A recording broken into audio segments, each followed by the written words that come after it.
Et notre invité du mercredi, Philippe Claudel, bonjour. Bonjour. Alors vous êtes écrivain, scénariste, réalisateur. Vous êtes également membre du conseil littéraire de la Fondation Prince-Pierre. Alors pour les téléspectateurs, il faut savoir que la Fondation Prince-Pierre délivre déjà un prix musical, d'art contemporain, mais également 3 prix littéraires. Oui, un grand prix qui couronne généralement un écrivain confirmé, qui a une œuvre derrière lui. Un prix découverte qui s'adresse donc, comme son titre l'indique, à un jeune ou une jeune auteur. C'est pas forcément premier roman, mais en tout cas deuxième ou troisième roman, en tout cas qui est au début d'un parcours littéraire. Et puis aussi, il y a une bourse qui est donnée par des lycéens. Qui couronnent. Voilà, les lycéens de Monaco, un petit peu sur le modèle du Goncourt des lycéens. J'en parle puisque nous faisons partie de l'Académie Goncourt. C'est quelque chose qui nous tient à cœur et qui me tient à cœur particulièrement. Quand on est couronné par des jeunes gens, c'est vrai que ça fait toujours très très plaisir. Ouais. Alors le Grand Prix, entre guillemets, c'est le prix littéraire de la Fondation. 3 écrivains ont été sélectionnés sur l'ensemble de leurs œuvres. C'est Annie Ernaux, Maurizio Serra et Michel Tremblay. Qu'est-ce qui a déterminé ce choix? Pourquoi ces 3 écrivains? Alors, parce qu'ils déjà ils n'ont pas eu le prix. Oui. Parce que beaucoup d'écrivains importants vivants encore l'ont eu. Mais si vous voulez, ce qui conduit au choix de cette trilogie, de ce dernier trio, c'est la qualité justement de leur écriture, de leur œuvre. Une œuvre importante en ce qui concerne les 3.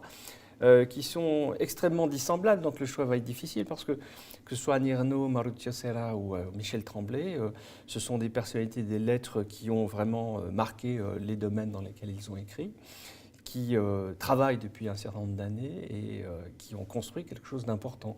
Mais encore une fois, même si je me répète, ce sont des œuvres incomparables. L'œuvre d'Annie Ernaux est quelque chose d'important dans les lettres d'expression française, de la même façon que Michel Tremblay. Et Maurizio Serra, c'est quelqu'un qui n'est pas d'expression française à l'origine, mais qui a construit son œuvre aussi en français et qui témoigne peut-être un petit peu en fonction de sa personnalité, de diplomate, d'Italien, d'Européen convaincu, d'une sorte d'ouverture globale des lettres francophones sur un continent plus large que le pays d'origine. Alors que ce soit ce Grand Prix, la Bourse de la Découverte dont on a parlé, 5 prétendants, jeunes prétendants. Voilà, le coup de cœur des lycéens, 6 livres sont en compétition. De façon générale, par rapport à tous ces romans, comment vous trouvez ce cru 2017 ? Écoutez, moi je le trouve intéressant, mais comme peut être intéressante aujourd'hui la littérature d'expression française, parce que autant, il y a encore quelques années, je n'aurais peut-être pas dit ça, parce qu'on avait une forme d'enfermement dans des veines plutôt formalistes ou autofictionnelles, qui peut-être laissaient un petit peu de côté la fiction, l'imagination, l'intérêt sur le monde, sur l'autre. Et là, ça revient très très fort. Et pour être un gros lecteur par goût et aussi un gros lecteur par obligation, comme étant en tant que membre dans l'Académie Goncourt, chaque été, depuis 6 ans, je lis énormément de romans écrits en français et je constate cette ouverture. Donc ça se retrouve aussi dans les choix, que ce soit les choix de la découverte ou les choix coup de cœur des lycéens. Alors je l'ai dit précédemment, vous êtes aussi scénariste, réalisateur, vous avez eu des prix, vous avez eu un César notamment il me semble.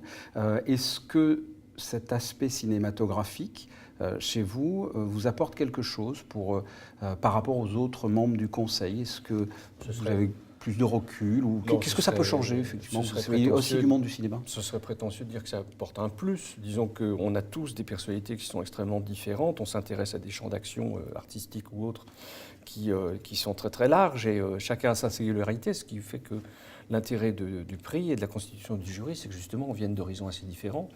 Et que ce soit le cinéma, la musique, la littérature, la sculpture, la peinture, je pense que vraiment fondamentalement ce qui nous réunit, c'est une passion pour les œuvres, quelles qu'elles soient, et surtout les œuvres des autres, parce que ce qui est important quand on fait partie d'un jury, c'est pas nous-mêmes, c'est l'attention qu'on va porter à autrui. Et quand j'accepte de faire partie d'un jury littéraire, je fais partie de très très peu de jurys parce que j'essaye de faire correctement mon travail. Et en se multipliant, je pense que c'est pas facile. Mais ce qui m'intéresse, si vous voulez, ma principale motivation, c'est d'essayer de mettre en valeur des œuvres qui m'ont touché, des œuvres que j'estime importantes ou des œuvres naissantes en ce qui concerne les jeunes talents. Alors c'est complexe, vous parlez de jury, c'est complexe d'être écrivain comme les autres et tout d'un coup, entre guillemets, de juger, de passer et d'être dans un jury. C'est complexe. Ce changement-là? Non, je ne trouve pas que ce soit complexe. Je trouve qu'au contraire, en tout cas, moi, je le vis avec beaucoup d'humilité parce que je sais ce que c'est qu'écrire. Je sais la difficulté que ça peut être d'écrire, de publier, d'espérer être lu. Donc ça me donne beaucoup d'empathie par rapport aux œuvres que je lis, beaucoup de bienveillance, ce qui n'exclut pas une forme d'acuité, d'exigence. Hein.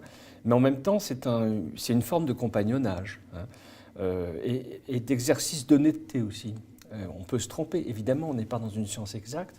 On essaye de faire notre travail avec cœur et passion, en essayant de promouvoir quelque chose qui nous a touchés. Et moi, en ce qui me concerne, quand je lis un livre, j'oublie qui je suis, et quand je regarde une peinture, une sculpture, quand j'écoute un morceau de musique ou je vois un film, ce qui m'intéresse avant tout, c'est l'émotion, c'est d'être touché en tant qu'individu. Le reste, l'analyse, si vous voulez, vient après, c'est pas le plus important. Alors là, on est justement dans une des pièces de l'hôtel Hermitage. C'est dans cette pièce que tout va se faire, qu'il va y avoir le délibéré. Comment ça se passe au niveau du jury? C'est plutôt houleux? C'est un consensus tranquille? Comment ça se passe? Je vous dirai après. Non, mais écoutez, en règle générale, les jurys auxquels j'ai participé sont des jurys qui réunissent des personnes à la fois passionnées, mais qui ont un sens de l'urbanité développée, de la politesse et de l'écoute de l'autre. On n'est pas dans un jury pour s'enfermer sur soi-même. Donc on développe des arguments, on les développe avec passion, avec force, avec vigueur, ce qui n'empêche pas d'écouter les autres. Et ensuite, comme son nom l'indique, un jury est composé de plusieurs jurés et il y a une forme de compromis qui se dessine. Forcément. Mais ce n'est pas un coup de force. Vous voyez, ce qui importe, ce n'est pas que les gens sortent d'une salle en étant amers, en étant déçus. Bien entendu, on peut être déçu quand ce n'est pas le livre ou l'auteur qu'on préfère qui a été couronné, mais en même temps, il faut que ça se passe avec de la raison, de la passion et de la raison, ce qui est un équilibre fragile à trouver, bien entendu. Voilà, donc de la passion et de la raison. Dans quelques minutes, vous allez décider avec les autres membres de ce conseil. On y reviendra sur Monaco Info, puisque le verdict sera rendu jeudi soir. Oui. Jeudi soir. Donc on y reviendra évidemment sur Monaco Info. Merci d'avoir répondu à mes questions. Merci à vous. On se quitte avec la météo. À très bientôt. Au revoir.